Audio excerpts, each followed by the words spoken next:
Your onion crop is not dying. It is doing something far more dramatic, and if you do not act in the next few days, you will lose the entire harvest. One morning, the bed looks fine. A few days later, a thick stalk shoots straight up from the center of the plant. Not a leaf, something harder, something that does not belong. That stalk just changed everything. Most gardeners either ignore it, panic, or make the one mistake that guarantees they lose everything. This video will show you exactly what is happening, why it happened, and the 3 decisions you can make right now. Starting with the most urgent one, that stalk has a name, and understanding what it means and why it appeared is the difference between salvaging your harvest and losing it entirely.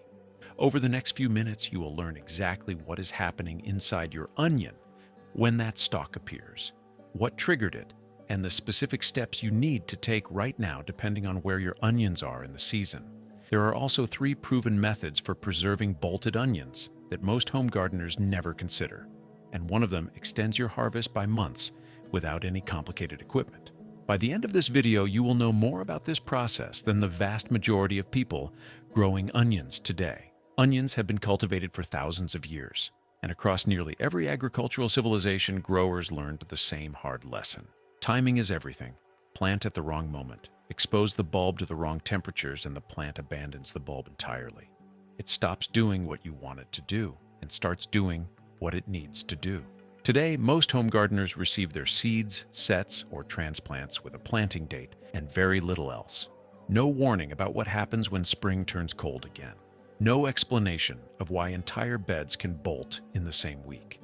Every year, gardeners encounter this for the first time, with no idea whether to pull the plant, cut the stalk, or wait.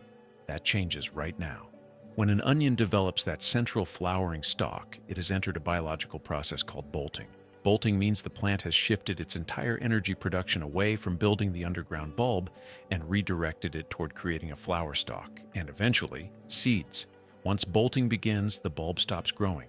It will not get any larger. The plant is done producing the part you want to harvest.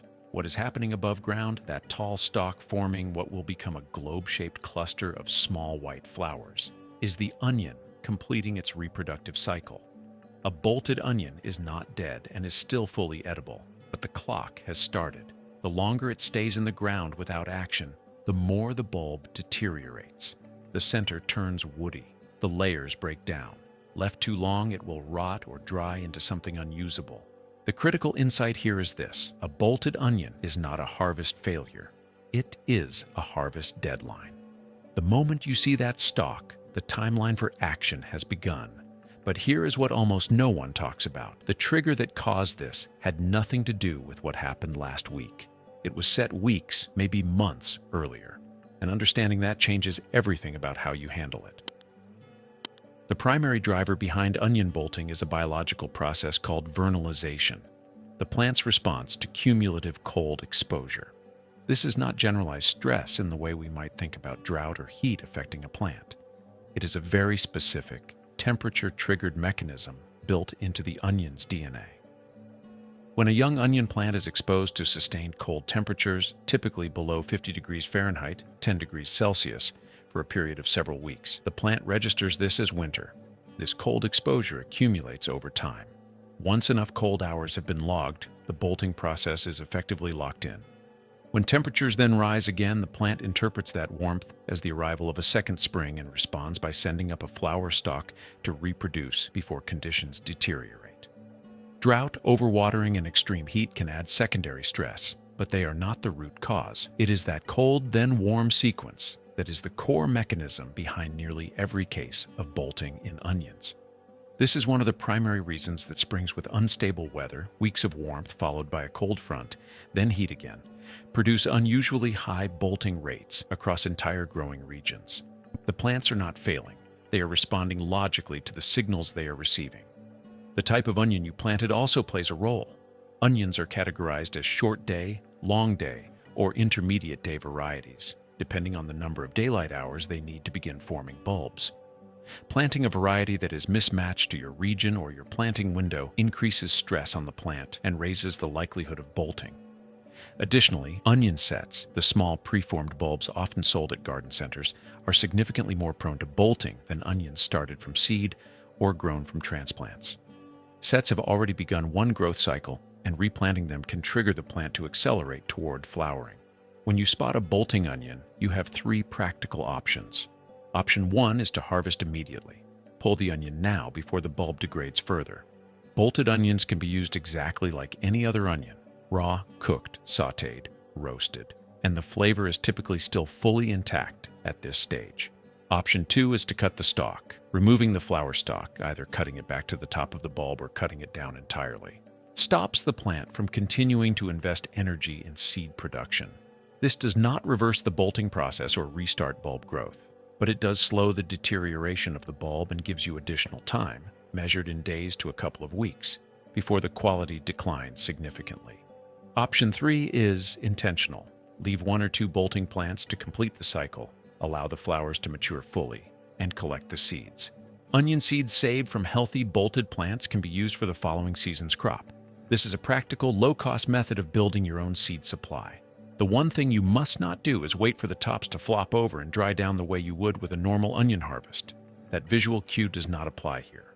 A bolted onion left until the tops die back will almost always be found rotten or woody. The internal structure cannot handle that extended timeline once bolting has begun, so you have harvested them. Now what? Because this is where most gardeners make a second mistake, the one that wastes everything they just saved. They try to cure them, and that single decision, doing what works perfectly for every other onion in the garden, ruins the bolted ones completely. Curing requires intact, hardened outer skins and a fully closed neck. A bolted onion has neither. Leaving it to dry in a warm, ventilated space for several weeks does not preserve it. It accelerates rot from the inside out. Large-scale agriculture manages this carefully, selecting varieties and controlling planting conditions, specifically to minimize bolting, because bolted onions cannot be processed and stored at commercial scale. That is why the practical methods for handling bolted onions at home are rarely taught. But 3 preservation methods work extremely well and are easy to implement. Chopped bolted onions can be frozen and used directly from the freezer in any cooked dish. Sliced bolted onions can be dehydrated in a food dehydrator or low-temperature oven, then stored in sealed jars for months, or ground into a fine onion powder. And if you have access to a freeze dryer, freeze-dried onion pieces retain flavor and texture that is remarkably close to fresh and can be rehydrated for use in nearly any recipe. Next season, 3 things reduce your risk significantly. First, choose a variety matched to your specific climate and day-length zone. Long day varieties for latitudes above 35 degrees north. Short day for below, intermediate for everything in between. Second, follow the planting schedule recommended for your region, not the one on the seed packet. Third, start from seed or transplant rather than sets whenever possible. Sets are convenient, but they come with a cost. But right now, none of that matters yet. Go check your onion bed today. If that stalk is already there, you have one decision to make. And every day you wait, the bulb gets worse. The clock is already running.